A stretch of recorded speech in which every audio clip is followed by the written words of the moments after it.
bird is free and I'm a bee. I fly to be independent and happy.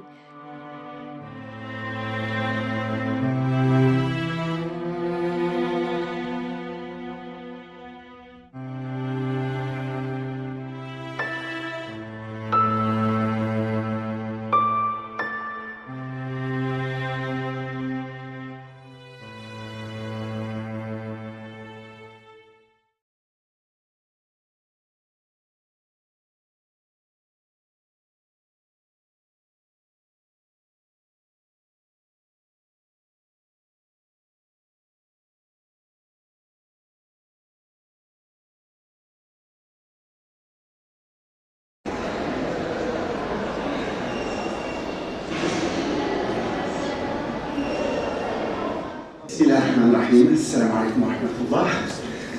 Alors, honoré d'être parmi vous et je tiens à vous remercier d'avoir répondu à l'invitation. Ce n'est pas la quantité qui compte, on est tous d'accord, c'est la qualité des êtres qui sont là présents qui compte. Et alors, j'aurai le plaisir de jouer le rôle de modérateur dans cette petite rencontre et j'ai l'honneur de représenter la Fondation Abdelhadi Tazi. Alors, Abdelhadi Tazi était un grand académicien, un grand historien qu'on a eu le plaisir d'avoir comme papa et va de mémoire. Et donc on a décidé, après qu'il nous ait quittés, de créer la Fondation qui a pour objectif d'une part de mettre à disposition l'ensemble de son œuvre, aussi bien les ouvrages qu'il a écrits lui-même, ou les conférences qu'il a écrites lui-même ou données lui-même, mais également une bibliothèque de 7000 titres. Et aujourd'hui, cette bibliothèque est accessible aux chercheurs, aux journalistes, et nous avons le plaisir très régulièrement de recevoir des journalistes qui viennent de différents endroits dans le monde pour épuiser des documents et des informations. Donc ça, c'est une partie de notre activité. Et l'autre partie de notre activité consiste en fait à défendre et promouvoir les valeurs qu'il a défendues toute sa vie. Et ce sont des valeurs de dialogue, et des valeurs de tolérance, et des valeurs de paix. Et c'est ce qu'il a fait pratiquement à travers toute sa carrière, lorsqu'il était ambassadeur, mais également à travers ses écrits, à travers ses recherches. L'objectif a toujours été de rapprocher plutôt que de diviser et de séparer. Et donc, à ce titre-là, nous souhaitons également encourager un certain nombre de jeunes auteurs et jeunes artistes. Et donc, par exemple, à la COP22, on a parrainé 5 artistes plasticiens qui n'auraient pas eu accès, malheureusement, à l'exposition si jamais ils s'étaient présentés seuls, mais avec le parrainage de la Fondation, eh bien, ils ont pu avoir accès à cette exposition et se faire connaître. Et aujourd'hui, on a le plaisir et le privilège de présenter l'ouvrage, le recueil de poésie de Wafa Ibrahimi, que j'ai rencontré il y a 6 mois environ, une personne que j'ai beaucoup aimée. J'ai lu ses poésies, et donc voilà, j'ai entendu dire qu'elle souhaitait, elle m'a exprimé ce souhait de vouloir présenter son ouvrage, et donc on est très heureux de pouvoir y contribuer modestement à la faire connaître. Monsieur Jalil Benani, qui a préfacé cet ouvrage, nous rejoindra. Il simplement lui-même a écrit un ouvrage dernièrement et il est très occupé à le présenter, mais il nous a promis de venir aussitôt qu'il aura fini la conférence qu'il donne à Casablanca. Et alors, rapidement et sans protocole et sans transition, j'aimerais... Alors, Wafa ne pouvait pas prendre la parole, elle a une petite santé, elle a une santé fragile et donc elle n'a pas pu être présente avec nous, mais j'aimerais donner la parole à Ilham Ibrahimi, qui est sa sœur et qui connaît bien et la personne et son œuvre. Alors, si vous voulez bien prendre la parole, cher Ilham, et elle va nous parler, nous donner un témoignage de Wafa, et également je sais que vous avez interprété, traduit quelques-unes de ses poésies, donc on serait très heureux de pouvoir écouter la poésie de Wafa. Merci. Je suis doublement émue de faire cette présentation. Je suis émue d'être devant M. Tazi, qui représente la Fondation, qui représente l'ouverture, qui représente l'acceptation de la différence, la tolérance et la paix universelle. Et aussi ravie d'être aux côtés de Mme Najat Namour, que j'ai lu et écouté, et qui nous parlera de la beauté, de l'altérité chez les soufis, chez les mystiques. Et je vous laisse découvrir son discours qui est de toute beauté. C'est ce que je peux dire. Si aujourd'hui je suis invitée à parler de l'ouvrage de Wafa, d'abord je tiens à vous remercier très chaleureusement d'avoir fait le déplacement et d'être venu nous accompagner, assister à cette présentation, qui est une première pour le Maroc, puisque dans ce cas de la souffrance, il n'y a pas eu de publication jusqu'à aujourd'hui. Donc c'est une première pour le Maroc, et comme a dit M. Tazi, c'est une ouverture pour d'autres capacités, d'autres talents qui vont émerger à partir de là, et peut-être qui existent déjà, mais qui n'ont juste pas eu l'opportunité de se faire connaître et de se présenter, d'être présentés. Donc, présenter le travail de Wafa, c'est parler de sa fragilité, de sa sensibilité, de son intelligence et de sa souffrance que j'ai côtoyée au quotidien, que je côtoie toujours en tant que sœur aînée de Wafa. Donc la souffrance a bien isolé Wafa. Elle a bien isolé, mais cet isolement, comme l'a dit son préfacier d'ailleurs, le Dr Jalil Inani, ne l'a pas étouffé, mais il lui a permis de s'élever à travers la poésie et de venir nous livrer son impression de la vie, son impression de sujets divers et variés, avec sagesse et avec une note d'humour qui est sienne. Le fil conducteur de son approche est l'amour. Elle parle d'amour mystique, cet amour inconditionnel et éternel, et de l'amour éphémère, qui est imparfait, et qui est caché, comme le disent les mystiques souvent, par le voile de l'ego. Donc Wafa dit dans son avant-propos, elle dit « Je ne porte ni voile, ni ne fais de striptease. Je suis simplement une femme qui a une attirance pour l'homme que tu es. » La femme parlait de mystique et ne savait même pas ce qu'elle voulait de cet homme devant elle. Lui, par contre, parlait déjà de piège. « S'il te plaît, ne m'aime pas. Je ne te reverrai plus jamais. Je ne vais pas te donner mon petit doigt, car plus tard, tu me demanderais le grand doigt et puis toute ma main. » La femme pensait. « Mes yeux ne devraient-ils pas être tristes? Tristes pour les hommes derrière un voile, qui ont un petit doigt, un grand doigt et une main. » Puis elle s'adresse à lui en ces termes. « Un jour, loin de moi, tu verras clairement à travers ton petit doigt et ton grand doigt. La brume qui couvre ton esprit disparaîtra. Ensuite, tu sauras pour toi-même, pas pour une femme, que c'est pour une étreinte, non pour un piège que l'on possède d'une main. » Donc, c'est un aller-retour à chaque fois entre cet amour-là. Elle se met dans la peau de différents personnages pour nous livrer leurs ressentis, leur façon de voir les choses, etc. Son choix de la langue anglaise, c'est parce qu'elle se sent à l'aise dans cette langue. Ce n'est pas une fuite, puisque Wafa est en mesure d'écrire aussi dans d'autres langues, la langue française que nous avons adoptée, qui est devenue nôtre et avec laquelle on s'exprime comme si on s'exprimait avec notre langue maternelle. Mais elle a choisi c'est plus une ouverture qu'autre chose, et c'est ravissant de pouvoir écrire dans plusieurs langues. Pourquoi pas? C'est... Parfait. Ah, vous l'avez traduite, ça? Oui, je l'ai traduite. Drinking fountain. Everyone drinks from the drinking fountain. Est-ce que je la lis la poésie en entier? En entier. Everyone drinks from the drinking fountain. The continuous stream of this drinking fountain is the symbol of the moving of time. It's our aim, from drinking water to feel fine. The saint lying in his tomb next to the drinking fountain has been clean and nice. It is the symbol of the moving of life. Can't everyone be clean and nice?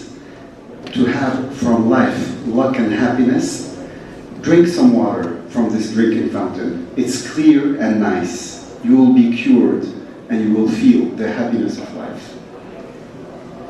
Bravo à l'auteur, bravo à la poétesse. La cascade d'eau. Donc je lirai la version française puis la version arabe, mais en arabe dialectal, ce qu'on appelle Zajel. La cascade d'eau. chacun s'abreuve dans la cascade d'eau.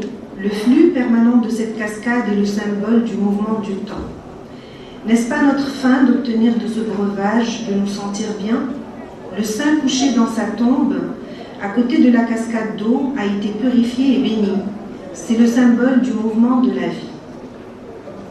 Est-ce que tout un chacun ne peut être propre et béni pour obtenir de la vie, la chance et la félicité? Bois un peu d'eau dans cette cascade claire et agréable. Tu seras guéri et tu sentiras le bonheur de la vie.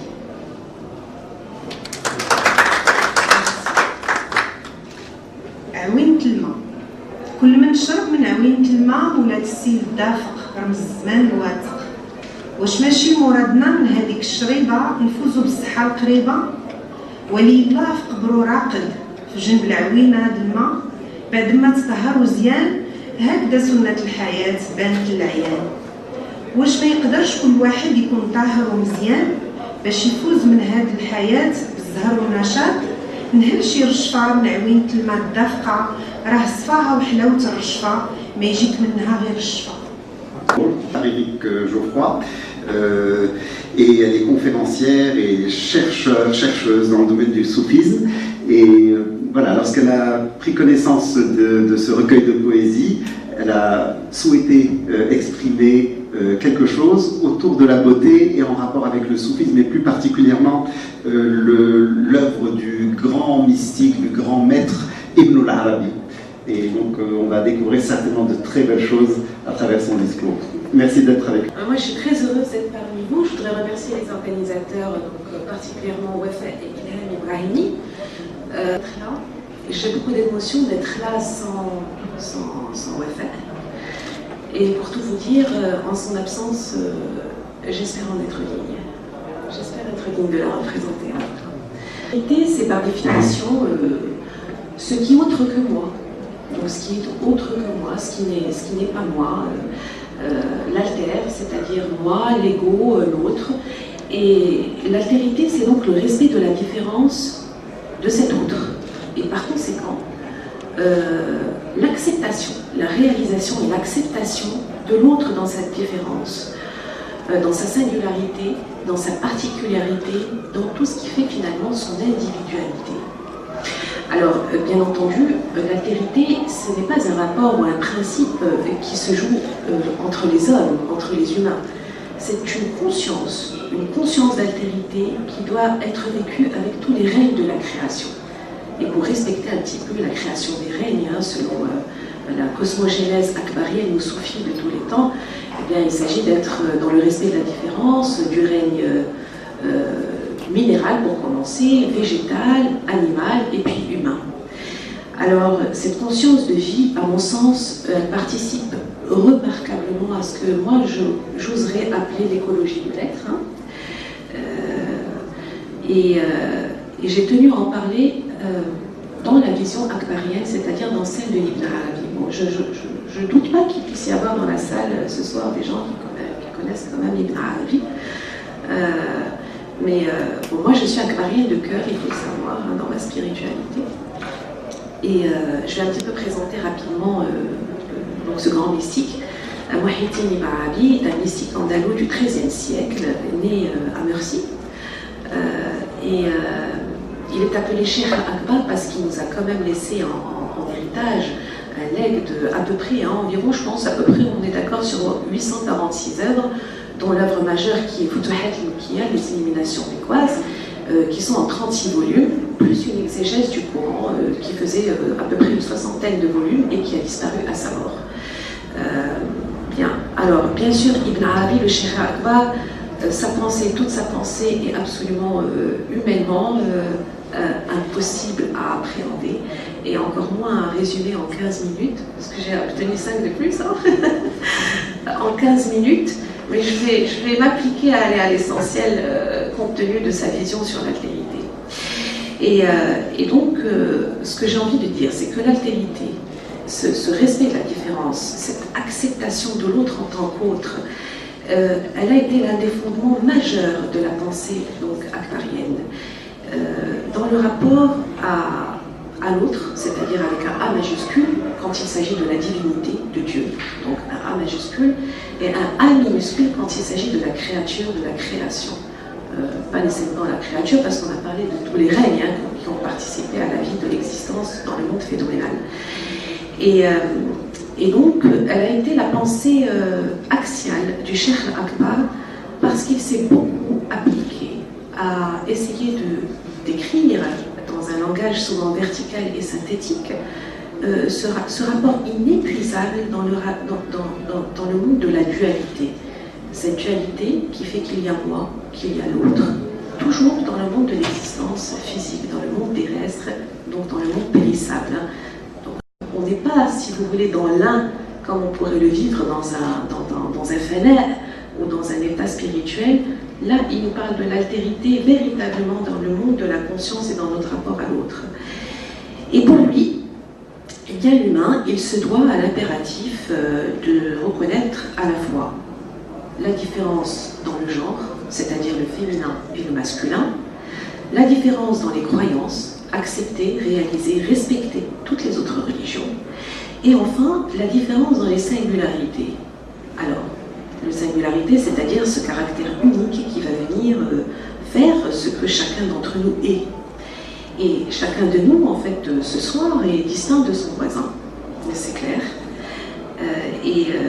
Je suis moi, je ne suis pas vous. Et pourtant, j'ai éminemment, j'ai vitalement besoin de vous pour exister.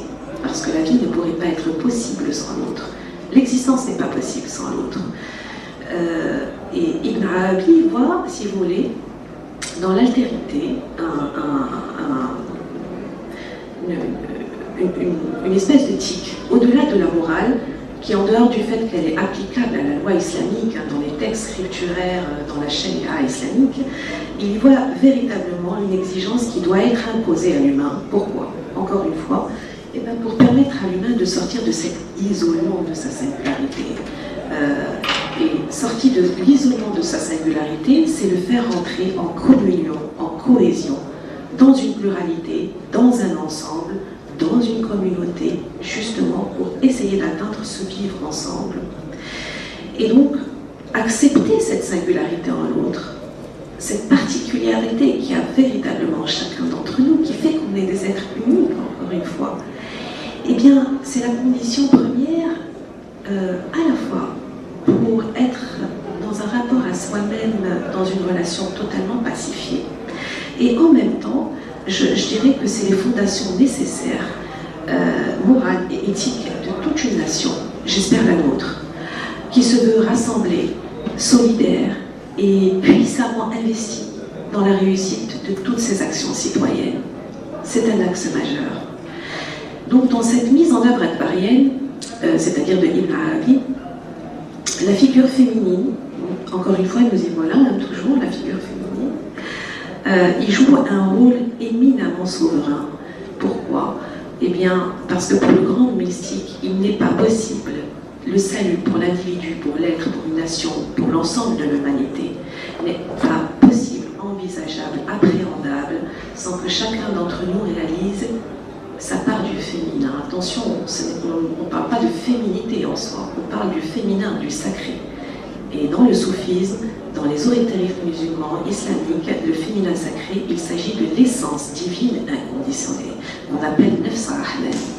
Donc c'est véritablement cette part de soi à qui il faut laisser la place dans toute sa dimension sacrée. Et là, moi, j'en viens véritablement donc au texte de Wafat Ibrahimi et la thématique de ce jour.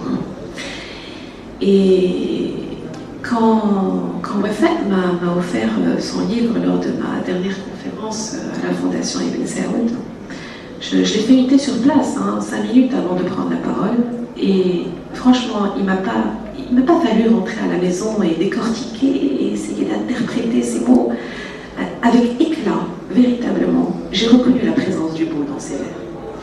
Et elle a choisi la poésie parce que la poésie, par définition, depuis tout le temps et clairement, la dernière forme de langage, d'expression avant le silence de l'ineffable, de l'indicible. Et c'est ineffable, moi je l'ai senti évidemment très présent dans la vie, dans l'écriture, dans la plume de l'auteur, de la poétesse. Et j'ai trouvé qu'elle avait véritablement su mettre en exergue, à travers des mots, non pas un cri, une souffrance, je dirais, si joliment, si délicatement, elle a su mettre en avant un hymne de l'indicible, de son inaudible vie, que certains n'ont pas entendu et que d'autres ne veulent pas voir. Et j'ai trouvé vraiment que la beauté était présente et elle nous offre vraiment cette intimité qui a été arrachée d'elle-même avec une simplicité déroutante, hein, parce que c'est présent, hein, cette simplicité dans ces textes. Et du coup, je me dis, mais mon Dieu, comment ne pas l'entendre, comment ne pas la ressentir? Et Ibn Arabi nous dit que pour l'entendre et que pour la ressentir, eh bien, il nous convoque de faire de toutes les différences et de toutes les croyances, de toutes les religions, les perles d'un même chapelet. Que ton cœur soit capable de recevoir toutes les formes écritiennes, car, selon lui, et je paraphrase le cher papa, Dieu peut se présenter dans une forme qui n'est pas celle de notre croyance. Nous risquons donc de ne pas reconnaître le privilège de cette vision ou de cet instant qui nous est accordé.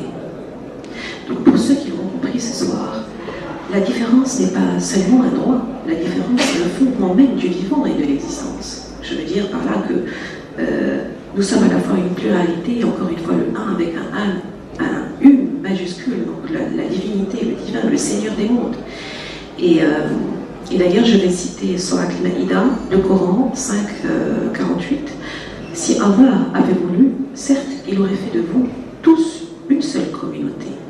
Mais il veut vous éprouver en ce qu'il vous donne. Concurrencez donc dans les bonnes œuvres. C'est vers Allah qu'est votre retour à tous, alors il vous informera de ce en quoi vous divergez.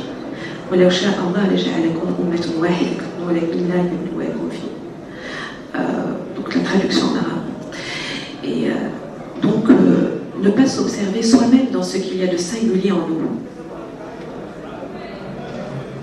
Ne pas s'observer et accepter la singularité dans l'autre. C'est décider consciemment et par choix assumé de se cloisonner par catégorie, par groupe, par croyance, par race aussi. Et à mon sens, c'est en cela véritablement une forme de radicalisation qui se veut gardienne d'une morale pervertie par la suffisance, l'ignorance et une fois de plus une forme d'idéologie. Alors je finirai par un petit rafraîchissement historique et j'en viens à la fin parce que je dois respecter quand même mon temps. Je disais tout à l'heure que depuis l'époque hellénistique, période qui suit, j'ai un problème avec la lumière blanche, je suis désolée. Je ne supporte pas la lumière blanche. Pardon. Merci, oui. Depuis l'époque hellénistique, donc cette période qui suit la conquête de la Méditerranée jusqu'à l'Empire romain de l'Asie par Alexandre le Grand, appelé dans le Coran Dhul-Qarnayn, eh bien, l'altérité a été pensée par toutes les écoles socratiques, allant donc de Platon, Aristote, Épicure par la suite. Et elle n'a jamais cessé d'être sujet de son temps. Et donc d'actualité dans un monde aujourd'hui, un monde volatile, perméable, en mouvement et avec affliction, avec une solitude remarquable dans l'humanité. Et pour moi, l'altérité, elle est liée vraiment de près aux valeurs, aux vertus de l'être. Et elle tire véritablement son acuité dans un sens de l'éthique, au bout du compte.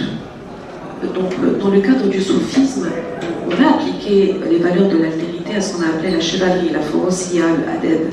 Et tout ceci prennent véritablement leur source dans le modèle prophétique. Donc, je finirai par ces quelques lignes. Lorsque Ibn Arabi revient sur l'altérité pour en faire un de ses axes majeurs de sa pensée au XIIIe siècle, eh bien nous y voilà de nouveau en 2017. Et pour cause. Et je vais finir par ça, Dans le rassemblement se trouve notre complétude. Et pour le Cheikh Akbar, l'égalité des êtres est essentielle à ce qu'il nomme l'unité divine des âmes croyantes. Fossos Lahikan, le sceau des saints. Nul n'est supérieur à l'autre, si ce n'est dans ses intentions et ses actions. Faire du droit à la différence une campagne qui se veut nationale, je l'espère, n'est pas un acte de compassion, mais il s'érige véritablement, à mon sens, comme étant le jalon qui servira davantage nos libertés, non pas avec altérité, encore une fois, mais avec une conscience d'altérité. Et pour paraphraser le Cheikh Akbar une dernière fois, la première chose que le Créateur a ordonné à son serviteur est le rassemblement. Nous rassembler dans nos différences est certes un enjeu éthique, mais non atteignable s'il est empreint du devoir exigible de citoyenneté. Là se trouve notre richesse, au-delà, notre salut. Merci de votre attention. Simplement, pour ma part, en rapport avec un métier que j'exerce depuis quelques années, qui est celui de promoteur de talent. Et je voulais vous en parler un tout petit peu, juste pour ensuite vous écouter également sur cette notion de tolérance, d'acceptation de l'autre. J'exerce ce métier depuis quelques années et je découvre, je m'en doutais, mais je le vérifie à chaque fois, chacun de nous présents ici a énormément de talent. Et malheureusement, à aucun moment, on ne s'est interrogé sur nos talents. Notre orientation s'est faite souvent sur la base de la note en mathématiques quand on avait 13 ou 14 ans. Et donc, très bon en maths, on passait en bac scientifique. Nul en maths, on se retrouvait dans une section littéraire. Bon, ni dans l'un ni dans l'autre, c'était mon cas, je me suis retrouvé à faire économie par accident. Et en fait, ce n'est que beaucoup plus tard que j'ai commencé à m'interroger sur ce que pouvaient être mes talents, des capacités innées ou acquises, des choses que j'étais capable de faire mieux que les autres. Et finalement, j'en ai fait mon travail de pouvoir interroger les différentes personnes qui viennent à ma rencontre, que je rencontre, et d'essayer de déceler leurs différents talents, et ensuite les aider à combiner ces talents pour créer une activité qui leur ressemble, une activité qui leur plaise. Et on ne fait bien que ce qu'on fait avec cœur, et on ne fait bien que ce qu'on fait avec passion. Et donc, lorsque j'ai rencontré Wafa, bien sûr que j'ai ressenti tous les talents qu'elle pouvait avoir, et j'aurai le plaisir d'en découvrir davantage, j'en suis sûr, mais à partir de ce moment-là, je ne peux pas me permettre de juger une personne, porter un jugement sur une personne en disant elle est mauvaise en ci, elle est mauvaise en cela, parce que ce que j'ai plaisir à voir, ce sont ses points forts, ce sont ses qualités, et comment en faire le meilleur usage. Et donc, simplement, autre chose, merci beaucoup en rapport avec ce sujet de la tolérance et de l'acceptation de l'autre, bien évidemment, ça passe par la tolérance envers soi et l'acceptation de soi, chose qui n'est pas simple. C'est-à-dire, pour moi, c'est vous nous lire encore une poésie peut-être et donner un petit mot de conclusion avant de pouvoir donner la parole à nos amis ici présents. Je les aime tous, donc j'ai du mal à choisir lequel que je vais vous lire. Donc je vais prendre comme ça a Mystic Woman. Quality about a woman that you don't know. A woman of quality is not a woman of quantity. A woman of quantity is flesh, you know. Her union with a man is a calamity. A woman of quantity lacks the quality, which is simply consciousness. She's inconscientious, je ne connaissais pas ce terme, of her soul and mind. Either money runs in her blood or her desire is to have a child. What about a woman who has the quality that brings the soul to the mind and whose union with a man is ecstasy? A mystic woman has the quality that promises a man ecstasy. Mystique. Il est une qualité chez une femme que vous ne savez pas. Une femme de qualité n'est pas une femme de quantité. Une femme de la quantité est chère, vous savez. Et chère A-I-R. Une femme de quantité est chère, vous savez. Son union avec un homme est une calamité. Une femme de quantité manque d'une qualité qui est tout simplement la conscience. Elle est inconsciente de son âme et de l'esprit. Peu importe si l'argent coule dans son sang ou si son désir soit d'avoir un enfant. Qu'en est-il d'une femme qui possède la qualité, qui porte l'âme à l'esprit et dont l'union avec un homme est agonie? Une femme mystique à la qualité qui promet à l'homme l'agonie. Je lirai en c'est une interprétation, c'est pas une traduction. C'est très difficile de traduire. Je voulais garder la rime et puis un sens qui me parle à moi. Voyez-vous? Et l'agonie, c'est pas l'agonie mortelle, c'est l'agonie de jouissance. Il y a deux formes d'agonie. Ça va loin là, l'agonie.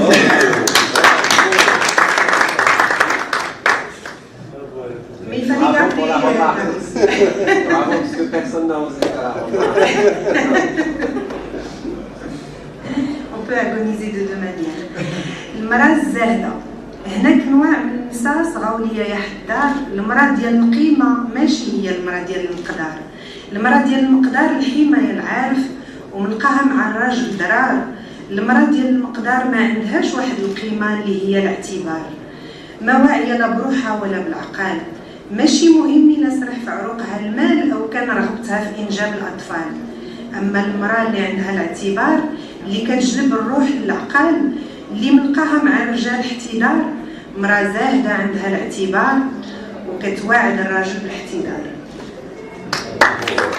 J'ai choisi ce deuxième poème de la femme mystique justement parce qu'il y a cet aller-retour entre le mystique, l'amour mystique et l'amour de chair, physique, etc., le désir, etc. Et donc, voilà, ça donne une idée du fil conducteur du travail de me faire l'ensemble de son recueil de poèmes. Ben écoutez, j'espère que j'étais très inspirée quand j'ai sélectionné, je voulais tout traduire, j'en avais pas le temps ni la capacité, mais au moment où j'ai commencé à travailler dessus, j'étais inspirée et d'ailleurs j'ai essayé de garder la rime, j'ai essayé de garder le sens et la beauté du verbe aussi bien en français qu'en arabe. Voilà, donc dans la mesure de mes possibilités, je l'ai fait avec passion. Bravo, bravo. Ouais. Félicitations. Ben, j'espère que vous continuerez et puis ce même recueil sortira dans 3 langues. Et encore une fois, je remercie Wafa qui nous a tous rassemblés aujourd'hui et je pense qu'elle mérite des applaudissements parce que c'est grâce à elle qu'on est tous ici. Nous sommes vraiment dans une situation inextricable, je dis inextricable, et heureusement qu'il y a, disons, des expressions de temps en temps à travers la poésie pour remettre un certain baume dans le cœur, pour juste nous rappeler, en dehors de la littérature classique, politique et romancière, etc., à travers effectivement la poésie, on est de toutes les façons, ou du moins moi je le sens comme tel, je suis dans une disponibilité mentale à me laisser avaler, j'absorbe, parce que ce sont des moments privilégiés. Et quand je vous entends, madame, traduire à votre manière, justement ça fait partie aussi de l'altérité. L'avoir compris sous cet angle-là, parce que vous avez une remarque tout de suite, en relevant ce que nous avons constaté, mais vous l'avez expliqué par la bivision des choses. Et ça, c'est de l'altérité. Voilà. Merci. Avec nous, monsieur Jalil Bounali, psychiatre, psychanalyste, auteur, très occupé en ce moment à présenter son dernier ouvrage, n'est-ce pas? Et merci d'avoir fait l'effort de venir quand même, parce que dès qu'il a su que vous parlez de tolérance et d'acceptation de l'autre. Donc désolé d'arriver comme ça de façon impromptue, mais Bon. de toute façon mon engagement était là de longue date. Je vais dire, je ne sais pas si vous avez parlé de l'ouvrage, oui. Mais je vais dire quand même quelques mots de cet engagement que j'ai pris. Quand Ilham m'a demandé de faire une préface pour des poèmes de Wafa, je n'ai pas dit oui tout de suite. Pas simplement parce que j'étais pris, non, mais parce que quand on lit des poèmes, c'est comme quand on regarde un tableau. Et on ne sait pas à l'avance si on a quelque chose à en dire ou pas. Hein, c'est ce que je lui ai dit. Et quand j'ai lu les poèmes, le temps n'a pas compté du tout. Et je me suis lancé. Je me suis lancé, et ça c'est le miracle aussi de la création et de l'art. L'art et la création, c'est-à-dire que ce que ça déclenche en vous, vous ne pouvez pas l'anticiper, hein, vous ne pouvez pas le savoir à l'avance, et ce que ça déclenche en vous, vous révèle des choses aussi vous-même. Voilà. Donc ces poèmes m'ont parlé, et évidemment ça a réveillé en moi tout mon rapport à l'art. Parce qu'en tant que psychanalyste, d'abord je suis proche des artistes, et puis je dis toujours que l'artiste exprime des choses que nous mettons en mots par la suite. C'est-à-dire que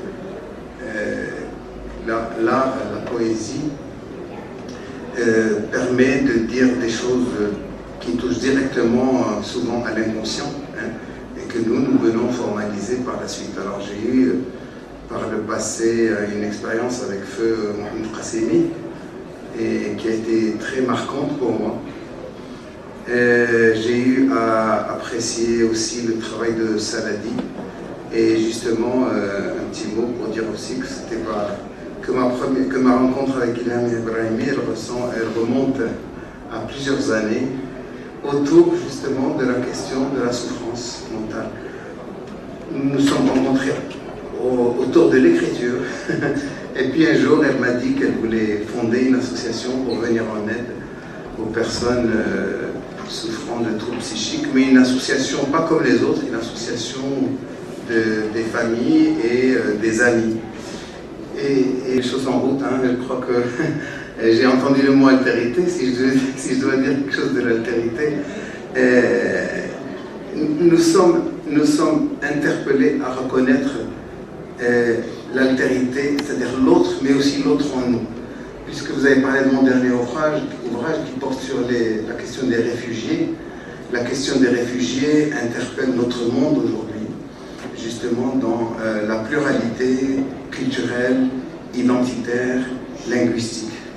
C'est une richesse incontestablement aujourd'hui pour notre pays, et c'est à l'honneur du Maroc que d'accueillir officiellement les réfugiés, d'avoir eu 2 procédures de régularisation des réfugiés. Mais en tant que psychanalyste, je dis aussi que l'étranger permet aussi de révéler l'autre en nous. Et je veux dire qu'il y a le jeu, le moi, et il y a l'autre qui est celui de l'inconscient et qui est en nous une altérité. Il y a une altérité en nous.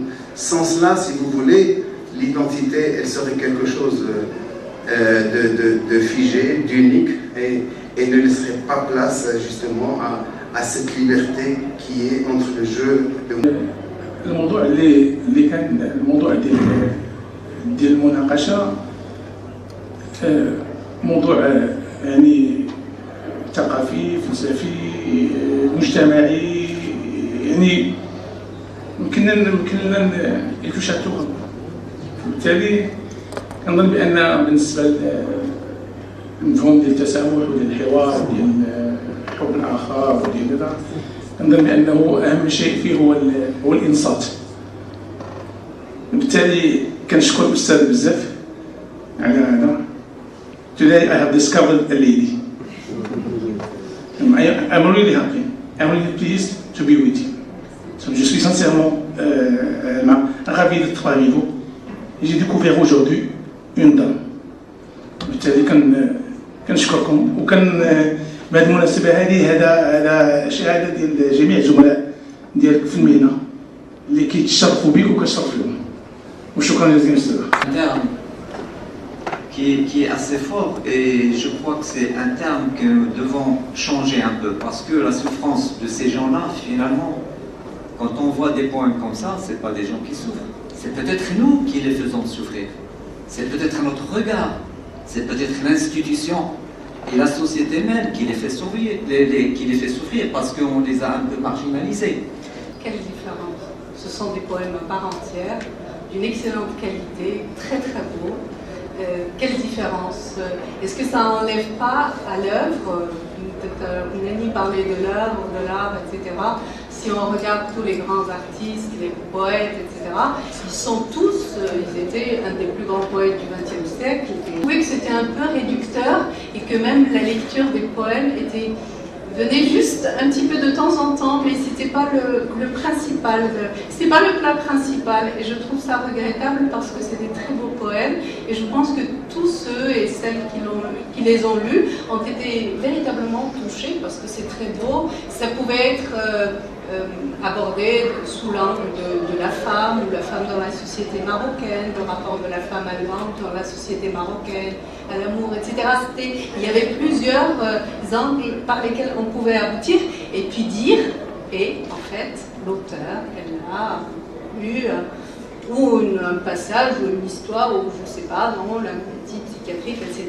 Et ça serait, à mon sens, moins réducteur par rapport à la valeur de l'œuvre que je trouvais un petit peu occultée. Effectivement, moi je suis tout à fait d'accord avec ce qui a été dit là tout de suite, dans le sens où, pour nous, la poétesse représente aujourd'hui une ambassadrice et pour pratiquer ce qu'on appellerait l'aller vers l'autre, puisque l'autre, on l'encourage à venir vers nous, et c'est une souffrance, hein, c'est la réalité, mais c'est une souffrance qui a été tellement bien utilisée et tellement vécue et acceptée et puis bien utilisée qu'aujourd'hui on peut en faire autre chose.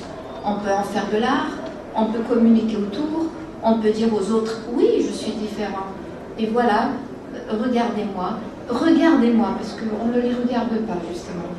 Ce qu'on m'a appris dans la précarité et que j'ai pratiqué, c'était que ces gens-là étaient en quête du regard de l'autre, et on sait combien c'est important pour la place dans la société, pour l'identité, etc. Et oui, l'identité, tout à fait. Donc, effectivement, ce regard-là, eh ben, notre poétesse, elle va l'attirer. C'est une ambassadrice et c'est pas rien. Et donc, nous sommes toujours les membres de l'association AFAS, nous l'avons invitée à exposer son livre pour l'inauguration du premier centre. Je la remercie au nom de tout le monde, au nom de tous ceux à qui elle fait honneur. Elle me fait honneur à moi, en tout cas. Et je la remercie pour tout ce qu'elle est. Et vivement l'expo pour l'inauguration qui sera faite par Sa Majesté. Des deux interventions, la société, j'ai cité dans la préface l'ouvrage d'Artaud en parlant de Van Gogh qui a parlé du suicidé de la société. Il dit, donc il rejoint ce que tu dis sur le fait la responsabilité de la société.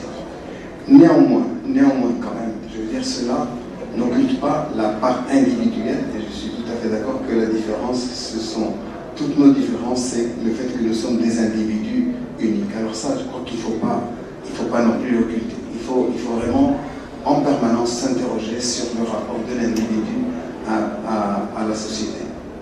Tout le monde est en souffrance. Il n'y a pas de monopole de la souffrance, mais chacun souffre à sa manière de quelque chose. Voyez, mais ne pas reconnaître cette souffrance du jour même où on quitte le ventre maternel et où on est séparé et on est livré au monde, et je veux dire, ce serait passer à côté de quelque chose qui fonde la nature humaine.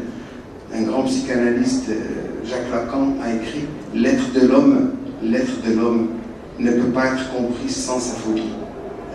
On a tous une part de folie. Je voulais juste dire un mot sur la longue amitié qui me lie au docteur Jalil Nani, qui a fait la préface de ce livre et qui m'a accompagnée pour la création de l'association Shams, parce que je voulais tendre la main à l'autre, mais avant de tendre cette main, il fallait que je comprenne. Il fallait que je l'accepte tel qu'il est pour que je puisse l'aider. Et ce qui est admirable chez l'autre, justement, que nous voulons aider, c'est par exemple lorsque nous avons travaillé sur l'œuvre de Saladi. Quand il fait quelque chose, il n'attend pas de retour, il n'attend pas de reconnaissance, il est là, il s'exprime.